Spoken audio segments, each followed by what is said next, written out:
Ang lalaki ang naaresto ng kapulisan sa bisa ng warrant of arrest kaugnay sa kasong iligal na droga at armas sa Zamboanga del Norte. Ang kabuuan ng balita mula kay Patrolman AJ Cortez.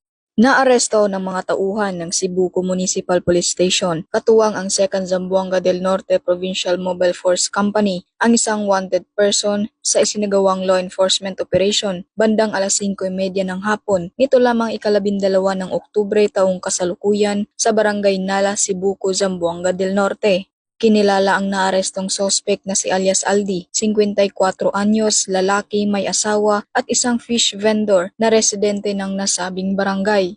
Ang pagkakaaresto sa sospek ay batay sa warrant of arrest for service of sentence na inisyu kaugnay sa paglabag sa Republic Act 10591 o Comprehensive Firearms and Ammunition Regulation Act at Republic Act 9165 o Comprehensive Dangerous Drugs Act of 2002. Ang mga warrant ay nilagdaan ni Honorable Ella Michelle Santa Maria Cubero, presiding judge ng Branch 27 RTC 9, Siocon, Zamboanga del Norte, noong ika-3 ng Setyembre taong kasalukuyan. Matapos ang matagumpay na operasyon, dinala ang sospek sa kustodiya ng Cebu Municipal Police Station para sa wastong disposisyon at dokumentasyon. Ang naturang operasyon ay bahagi ng patuloy na kampanya ng Zamboanga del Norte Police Provincial Office laban sa mga wanted persons upang matiyak ang kapayapaan at kaayusan sa lalawigan.